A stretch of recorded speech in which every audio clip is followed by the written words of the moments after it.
Good morning. My name is Susan Reardon. I'm the staff hearing officer, and I call the meeting of Wednesday, September 18th to order. Today, there are 4 items listed on our agenda. However, the first item, which is 1128 Harbor Hills Lane, has been continued until October 16th. So if you're here in the audience for that item, we won't be hearing it today. Under announcements and appeals, I have no announcements or appeals. Is there anybody in the audience who would like to address the staff hearing officer on items not on today's agenda? No, seeing no one, we'll go to the first item, which was 1252 De La Guerra Road, if the applicant would like to come up. Good morning. Good morning. Kathy, are we not doing this screen now? That's okay.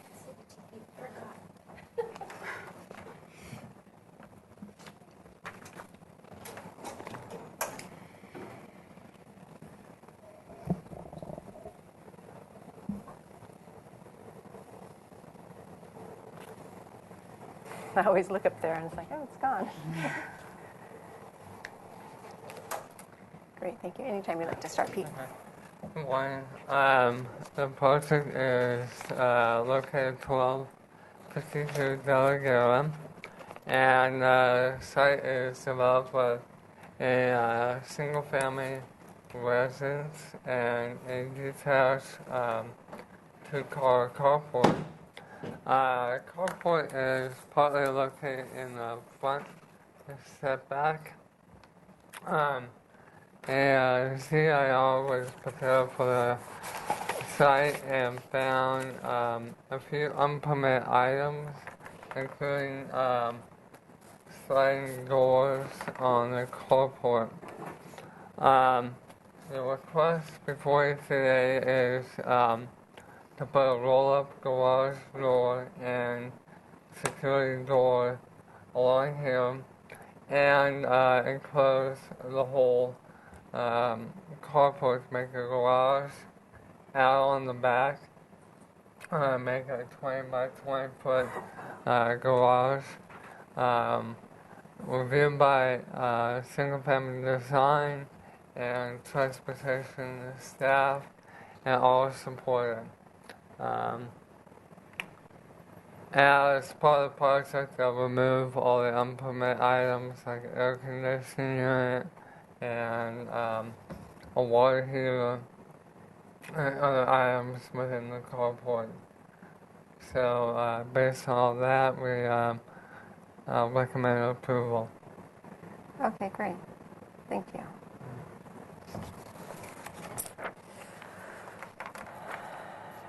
I don't have any questions right now for you. So if you'd like to state your name for the record and provide additional comments. Yes, I'm Kathy Hancock. I'm the architect for this project, and this is the homeowner, Mr. Howes. Okay, great. There was a request for an additional photograph, so I did bring that in. This is from the rear yard, looking towards the back of the carport and towards the service deck. There was, I guess, staff had not been on the property, and it was unclear. The service deck does not have a roof. So anyway, I just brought the photograph in so that you could see. Great, thank you. Also, I would like to mention the next door neighbor on this side is Kathy Brewster, who's a historian. She's done a lot of architectural tours for the Architectural Foundation. She's quite interested in architectural history. She knows, I think, everything about every property on the street since she's lived there in the mid-'60s. And she had told us that the doors had actually been there since the early 70s. And she did happen to mention at the time that there was a lot of unwanted activity on the street since it's kind of a drive-through street, and there had been a lot of thefts and attempted thefts. As it turns out, Mr. Howes had already experienced when he moved on the property. Within a month, someone had tried to steal his cars twice. Yeah. So I just wanted to mention that in terms of wanting the safety and security of the doors. There were doors there that had been there a long time, these doors. They did not entirely cover the carport opening, and there had been a door here. Mr. Howes had removed this door just so he could get all the other stuff out of the carport. These doors did work, but they're very heavy, and they would actually snag on the concrete, so it wasn't easy to move them. Is the proposed new door or the as-built door, I saw it was replaced, it's electric? Yes. Does the security door that's on the front, does it move with the garage door, or it's stationary? It's a separate door. Okay. Yes. Okay. So it's a person door that can be operated separately, and it's not electric. It's manual. Okay. All right, great. Thank you. I'd like to open the public hearing. Is there anyone here who would like to address the staff hearing officer on 1252 De La Guerra Road? Seeing no one, I'd like to mention I did receive 2 letters in support of the project from Kathy Brewster, who you mentioned, and then Brent and Karen Warner. I'm not sure, Kathy, actually, if you've seen them, because they don't have the typical stamps on them, but okay. And Dada had also hand-submitted 2 other letters from the neighbor across the street. When I resubmitted for this date, I had turned in 2 other letters. Okay. I didn't bring copies, I'm sorry. One was from the neighbor across the street. Both letters were approving. Up here? Oh, no, this down way, up here. yes, who would look down on Right, this, yeah. yes. Okay. All So right. I have copies. I can send them to you. That's okay. I'll take For your your word for files. them. And we didn't receive any by mail, Kathy, or fax? No? Okay, I'll close the public hearing. I went out to the site and reviewed the neighborhood, and it is an interesting road, interesting area. I can understand the desire for the doors.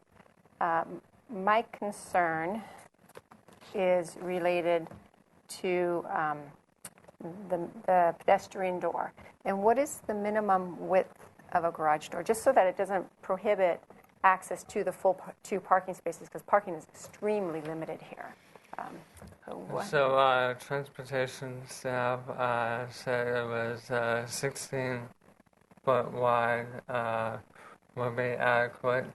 I understand that you had met with transportation staff. The only question that came up was the centering of the garage door. So you might want to double check with them on that. Okay, I will. The problem with centering the door, if you look at the elevation, the street level is actually higher over at this very corner of the garage. So it is extremely awkward to try to roll over the curb and get down since it's so close to the front, a short setback, and get into the garage. It's possible to get 2 cars. It is a 16-foot opening, so it's possible to get cars in and get in and out, and nothing else will be put in that space. It's just that the whole shifting the door to the center is awkward in terms of the driveway itself. And the posts cause some kind of obstruction in terms of Yeah, the posts aren't over. actually there. This is an old photograph, and the posts are no longer there. They weren't ever there in the original design. Whoever had owned the house had put I'm sorry, I didn't even think that you might not know that. So the posts are not there. I looked behind, and I saw a car in there. Come to think of it, the car was kind of centered in the area, huh? Yeah, the posts aren't there. The original plans did not call for posts, and they were so obstructive that they were removed. Okay, all right. Well, I don't have a problem with the door, with a garage door there, whether it has the pedestrian door or not. So that's something you can work out with transportation staff during plan check. I know it's already there, but if they feel it is a problem, they may require you to change out the door. Certainly. But in terms of your request for the modification to allow the garage door, that's fine. It's appropriate. It enhances the streetscape. You're not staring at the cars, and it provides some security. So I'm fine with that. Just I want to make sure the width is fine. So that's something you'd be working Yes, we'll with. verify that, yes. Okay. In regards to the findings and conditions, there is a notation that staff recommends that staff hearing officer approve the project subject to condition. It's my understanding that was meant to make sure that the existing violations are abated, and they are shown on all the plans, so that condition's not necessary. And during the plan check process, staff will make sure that they continue to be moved forward. So although it says a condition, I don't think a condition is necessary. I know transportation staff will be looking at it during plan check for the door, so I don't need to put that condition on. So with those comments, I can make the finding outlined in the staff report and approve your project. My action is appealable to the Planning Commission within 10 calendar days, and they also have oversight authority of all my actions, and if they felt this warranted additional discussion before them, they could call it up during that same 10-day appeal period, and if that was to occur, Pete would contact you. Okay? Great. Thank you very much. Sure.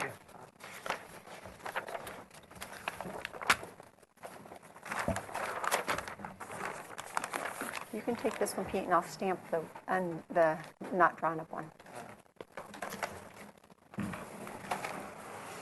The next item is 745 Dolores Drive. Good morning. Howdy.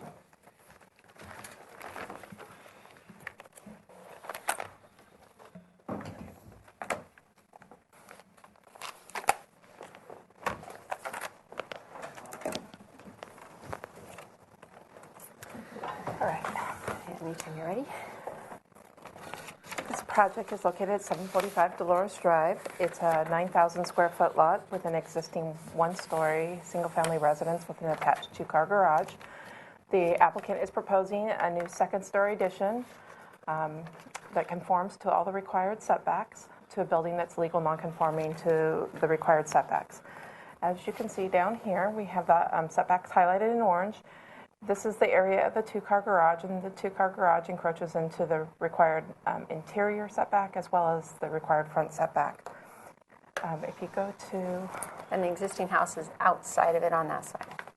Correct. Yeah. The yellow outline is showing the outline of the house, Okay. and the new second story is here with a little second story deck here.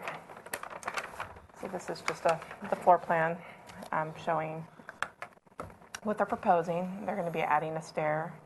They're remodeling in this area. There's a demolition plan at the back. You can see which walls are coming down. They're leaving all the walls of the garage, which is the non-conforming portion of the building, and they're adding this new second story above to create additional living space and capture some views down the hillside.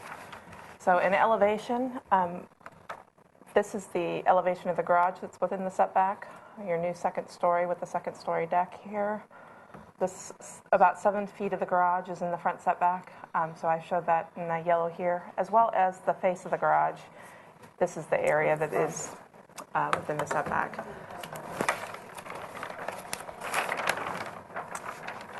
One more, and I think the demolition plan's up in the corner. So you can see by demolition plan that the walls to be removed are in the area where the staircase is going to go, and slight reconfiguration of the existing rooms downstairs. On the elevation, he had presented solar ordinance compliance here. However, it was done slightly incorrect. So we did, on the elevations, put it correctly at 18 feet from the property line. We went up 12 feet and drew our 30-degree angle, and it just clears the solar access requirements. Okay. And that'll be further be verified during the plan check process. Correct. We will continue to verify that, and then you can see that they're proposing some landscaping, low site walls that comply with the ordinance here. Okay. Staff recommends approval of this project, subject to a condition that if for some reason the demolition exceeds what is shown on the plans, that the modification in the staff report says become null and void, but staff is recommending amending that condition to include language that the applicant come into the city and see if we can, what they're proposing will qualify for substantial conformance determination, Okay. So rather than void the mod. Okay, so it's the one that work shall stop. You come in to the city and check with us to make sure. Correct. Okay. That the mod is still valid.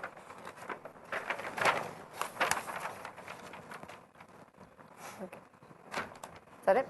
Yes. Okay. Would you like to state your name for the record and provide Yes. additional comments? My name is Russ Banco. I'm the designer for the Haneys, and they aren't here because they live in Bakersfield. The reason for the mod is that when the house was built, it had a different zoning. It was a tract, so it was obviously built within the setbacks at the time, but now it's not. And we've left the room that is in the setback alone, put all the additional work within the correct area. And the one thing about your demolition, one thing that's going to have to happen since going to the thing, these are the walls that are moving, but there's no rebar in the foundation. So every foundation where the second story sits, I have to undermine. I don't know if that's called demolition. I have to build another foundation below the existing foundation. So I don't know if that counts as demolition, or I guess it's additional foundation. Yeah, well, the area that you need to do that is not in the setbacks, It's not in the correct? setback, Yeah. no. So that, It's under my two-story, Correct. which is, but it's additional work that isn't represented in this because of the no rebar. We can't use the foundations that are there. We have to make them. in terms of my review, that won't affect any modifications. Okay. But when it goes back to the design review board, I would clarify that with them just so they know. Okay. Because that's more of the design review. They're looking at that Yes. second story portion. And I think the rest is fairly explanatory. It's quite a small house from the 50s, and they just want a more modern size house. It'll end up being a 2,200 square foot house when we're done. And just a pretty standard, worn out house that's getting updated. And everything on the house is being remodeled, other than the garage is staying as the garage. Okay, great, thank you. I'd like to open the public hearing. I do have one request to speak, and that's Don Hay.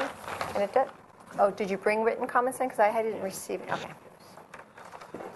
My name is Don Hay, and I live at 807 Dolores, and that is my written statement. So he's right up here. That one right there. There. On the Second corner, one up. second up, okay. All right. Did you want to say something in addition to the letter, or No, do you want to? no, that's Okay. it. So you're opposed to the second story. The second story elevation will take view and solar access from those that reside above. I believe a second story is unfit for Dolores Drive and will change the street for the worse. I would also like to know the actual square footage of 745 Dolores. The April 8th, 2013 Single Family Design Board agenda states 1,250 square foot, and the agenda of June 17th, July 15th, and staff hearing notice of September 18th states 1,674 square feet. Okay, great, thank you. Thank you. Do you want to clarify the square footages? Maybe the second one was counting the garage. See, it's 1,256, and there's 418, so that would be 1,660, 1,674. The way it is worded is that it's a 1,674 square foot, one-story, single-family residence and an attached garage. So it was the cumulative total of the house and the garage And the that was garage. here. Okay, But the house portion is 1,256. okay, and then it is And going the addition is going to be 1,001 square feet. So it'll be 2,257 square Yes, feet. okay, all right, And great, the garage stays the same. all right, thank you. Did we receive any other comments? letters? Not addressed to the staff hearing officer. And I did There do have this been a number of, survey that shows that there are 40 second-story additions so far in that neighborhood. there have been a number that have been addressed to the single-family design board regarding the design of that second story. Okay, all right, great, I'll close the public hearing. I went out to the site and visited the neighborhood and, get a feel of what's going on in that neighborhood. In regards to the modification, the request is for a front. The request actually is technical in nature. It's a front yard modification and an interior yard modification. And the reason being is that since the basic exterior characteristics of the building is being changed, it's going from one story to two story, to allow those elements to remain, you need the modification. However, all of your new additions are well outside of the interior setback. My reading of the plan, the building itself, the building line is set 27 feet from that interior The part. second story. The second story. Yes. and then the second-story deck, I'm not sure of the dimensions, but it's still outside of the, this is Yeah. 10. This, 10 and 10 and a half, 20 and a half. okay, so 20 foot back. And then same on this other side, it's 18 feet setback from the interior setback. So in terms of the second story, I don't have purview over the second story. That's a design review issue that is worked out with the design review board. What I'm looking at is appropriateness of the garage and the interior and front setback. And I think, given the existing development in the neighborhood, the way it was laid out, that the modifications that you are requesting are appropriate for the site. And I would encourage Mr. Hay to continue following it with the design review board and expressing your concerns to the design review board. And I'm assuming, since you're at this hearing, that you're getting notices of the design review meetings. So I would encourage you to keep following it with the design review boards and bringing your concerns to them. My scope's real limited at the garage portion, but I understand why you're coming to each meeting just to keep voicing your concerns. And I understand that. So I agree with staff regarding the condition to soften it up. And soften up in the sense that your modification won't automatically become void, but it will require you to come in and speak with staff if the scope of demolition significantly changes. And then they'll review it and see if it's no issue, or if it needs to be substantial conformance determination needs to be applied for, or whether it does actually make it null and void. So that gives you, the applicant, a little more options to be able to, address the issue should that come up, if there's additional termite damage or something that needs to be worked on. Yeah. So I can make the findings outlined in the staff report and approve the project subject to that revised condition. And my action is appealable to the Planning Commission within 10 calendar days, and they also have oversight authority of all my actions. And if they felt this warranted additional discussion before them, they could call it up during that same 10-day appeal period. And if that was to occur, Suzanne would contact you. Okay? Okay? Yep. Great. Thanks. Thank you.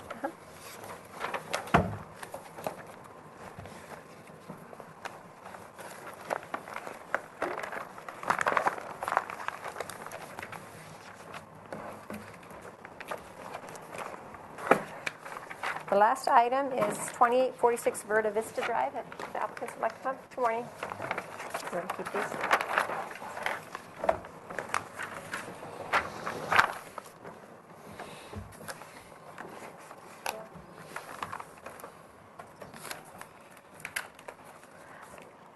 This project at 2846 Verde Vista Drive is located on a small 5,000 square foot lot that is currently developed with a 856 square foot one-story residence with a detached 266 square foot two-car garage. The proposed project includes permitting as-built improvements to the residence and the garage, including a 128 square foot addition to the rear of the residence, alteration to the roof form at the front of the existing garage, conversion of the two-car garage to a one-car garage, and they are proposing a new uncovered tandem parking space. Earlier this year, in May, a zoning information report was completed, noting several violations, including some storage sheds, a play structure, the sunroom, and the alterations to the garage. Some plumbing had been added inside the garage that was not permitted. In an effort to abate those violations, a building permit was issued earlier this year to partially abate the violations, including the plumbing in the garage and removal of the sheds, in order for the new property owners to close escrow, with the understanding that any of the alterations that required the modification would be handled on a subsequent permit. The 128 square foot as-built addition is constructed 1 foot into the required 6 foot interior setback on the western side of the property. That's highlighted in yellow right here.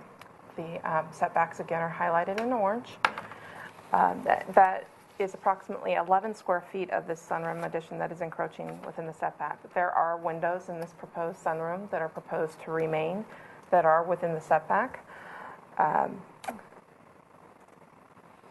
The sunroom has been in place for several years and has not received any complaints that the city knows of regarding this intensity of use in the setback.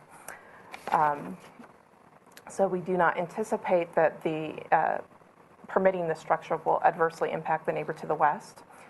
They are also requesting the interior setback modification for the eastern side of the property because the roof form, and we can go to the elevation, has been changed. They took a 16-foot wide garage door off, and I don't know how many years ago that was. It appears to be some time ago. There was a 16-foot wide garage door across here. They've inserted a 9-foot garage door. They have changed the roof form, and this was the previous owner that did this work. A bathroom was created in the garage, as well as a washer and dryer hookup was moved from inside the house into the garage. So as a part of the previous building permit, they had stated that the bathroom will be removed and the washer and dryer hookup will be removed also. They're requesting to restore those amenities within the garage and convert this to a one-car garage. The garage is 16 foot by 18 foot currently, which is very substandard for a two-car garage by today's standards. Normally we want to see 20 by 20. So they are proposing a tandem parking space in front. Once we go back here, I have that highlighted in yellow here. The Transportation Division took this to the Planning Commission earlier this year to consult about that tandem configuration. The Planning Commission was supportive of that new tandem space. They did ask that it be screened from view with a gate at least 20 foot back. They're proposing to remove this gate. It's not quite 20 feet back. This proposal does not include a proposal to create a driveway gate 20 feet back, but the Planning Commission did recommend that that space be screened from view. When you look at the parking ordinance, it states that 2 covered parking spaces are required for a single-family residence, except when the floor-to-lot area ratio is either less than 85, and then you can do 1 covered, 1 uncovered, or less than 80, and then you possibly can do 2 uncovered parking spaces. When you're using the 1 covered and 1 uncovered method, one of the requirements is that you have a 3-foot planter strip along the interior property line. However, in looking how this site works, if you were to do that, it would obstruct access to the existing covered space. So we are not recommending that planter strip be inserted there because it will obstruct the access to the garage in order to do that. Staff recommends approval of this interior setback modification. It will provide the necessary off-street parking that has not been provided for some time, and it is not anticipated to adversely impact the adjacent neighbor to the east. I should also note one of the zoning violations was they had created kind of a porte cochere, for lack of a better term, that they could have parked under at the time, but that structure would have also required a modification, and staff recommended considering that tandem configuration in an uncovered position rather than permitting that porte cochere. Now, when you say the provision of the 3-foot planter would block access to the parking, this door can be removed and moved over in a 3-foot planter here, right? You can still get there. Because of the roof overhang, it wasn't recommended by transportation staff to realign the garage door. They thought the garage door in place was fine. You could technically drive the uncovered parking space and get it out of the setback and park right up against the building. But unless you're removing parts of the driveway, drivers are most likely not going to squeeze up to the side of their house. They're going to comfortably park in the area provided. So that's why we are requiring the modification. Okay, yeah, I was just wondering about the 3-foot comment, the 3-foot planter comment. Okay, great, thank you. Would you like to state your name for the record and provide additional comments? Yes, my name is Tom Smith. I'm the architect for the applicant, which originally was Melody Winnan and Lane Cannegeigner. They have since sold the property to Mr. Carl Nadine, who's the new property owner here today, and also his father-in-law, architect Victor Schumacher, is also in attendance here. To tell you the honest truth, I was going to have some comments, but to tell you that Suzanne did such a great job that really there's nothing further that I could add or say to this. Okay. It pretty much lays it out. Okay. I do have a question, or let me open the public hearing. Is there anyone here who'd like to address the staff hearing officer on this item? Seeing no one. I did receive one letter from Miss Paula Westbury, and she is, I think, expressing concerns. Her first sentence says, "Never park there." It was something hard to read, but she's expressing concerns with the project. So I will close the public hearing. In regards to the conversion of the 2-car garage to a 1-car garage and the addition of the bathroom, why is the bathroom necessary in the garage? Well,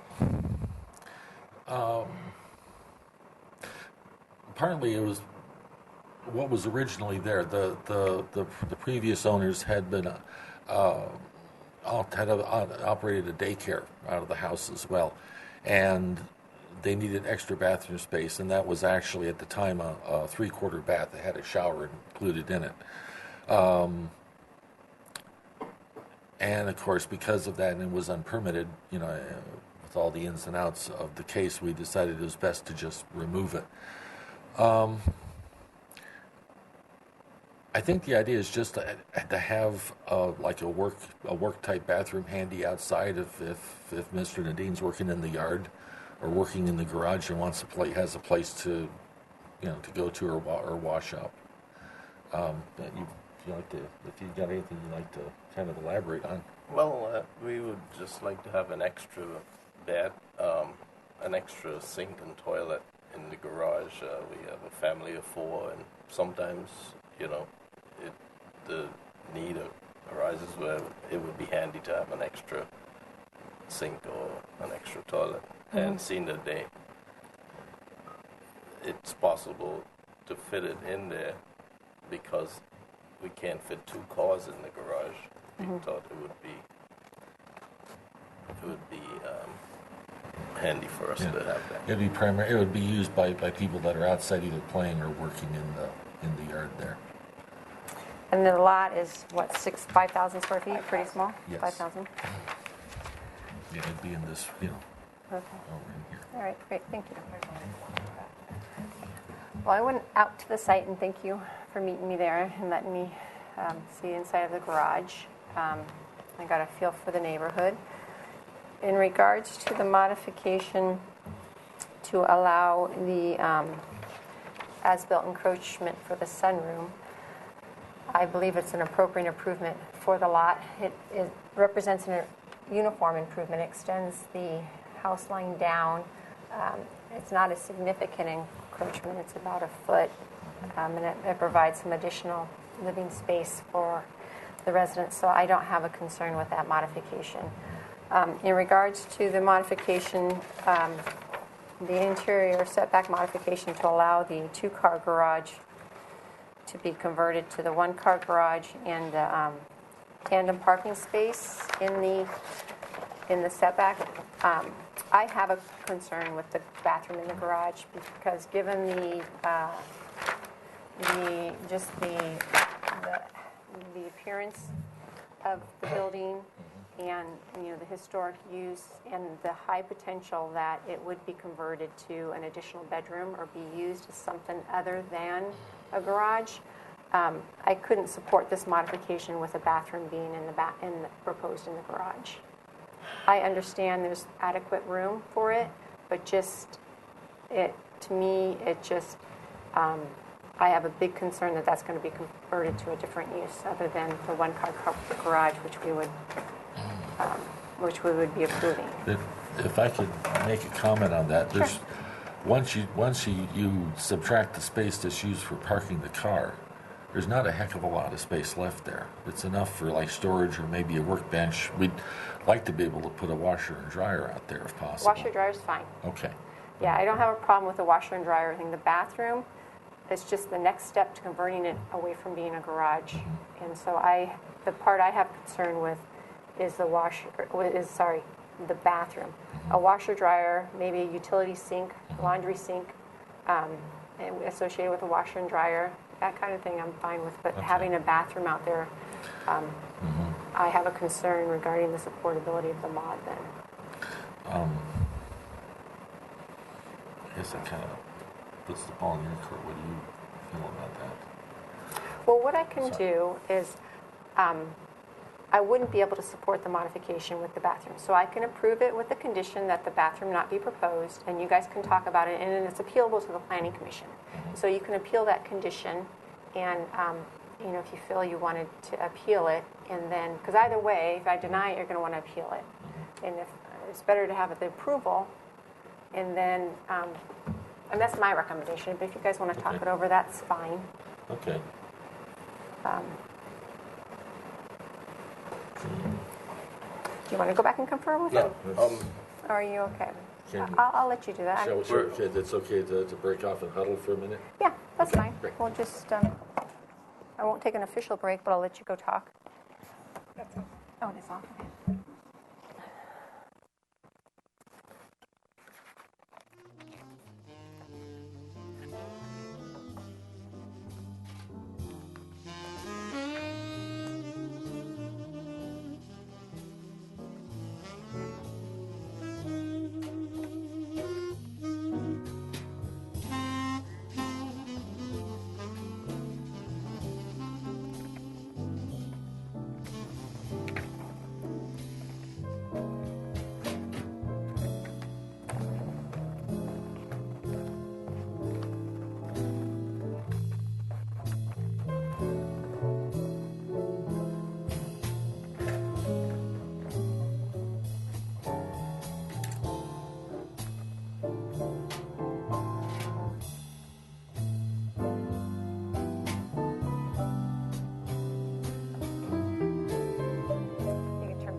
The mic while you're on. Okay. We'll go ahead and we would like to go ahead with the bathroom removed, but being able to have the washer dryer hookup and a laundry sink. And I think that'll work well for us. Okay. One thing I might add too that Victor brought up, and to tell you the honest truth, I can't read. I wished I could say I could read her handwriting, but I can't. She monitors all of our agendas, and she handwrites letters for all the items on all of our boards. Is she a neighbor? No. Oh. She's just a concerned citizen. I see. Okay. No, I know. I sit on the design review board for the city of Goleta. Oh, and do you get those? Yeah, I think somewhere it has to be a California state law because every board seems to have one. And they're a welcome addition. So I'm sorry. Okay, so you're agreeable to that condition, and then it doesn't change your options. You can still go away and say, you know what, we really want to pursue that, and you can appeal it. So, okay, so with that, so that will. I don't think we need number 2 since there's no. I mean, that's just since I'm adding the condition about the bathroom not being provided in the garage. So with the revised conditions, I can make the findings outlined in the staff report and approve your project. And the 10-day appeal period, or the project has a 10-day appeal period. So within 10 days, it's appealable to the Planning Commission. They also have oversight authority of all my actions, and if they felt this warranted additional discussion before them, they could call it up during that same 10-day appeal period. And if either of those were to occur, Suzanne will contact you. Okay? Thank you very much. One point of clarification, Sure. that the condition for the bathroom in the garage, bathroom in the garage shall be removed. But allowed amenities will include a washer, dryer, and laundry sink, just so that Yeah. Yes. Yeah, that was, if I'm not here, somebody else won't Yeah. catch it in plan check. yeah. That'd be great. Yes. All right, Thank you great. so much. Thank you, All sure. right. And I Thank you. adjourn the meeting. Thanks.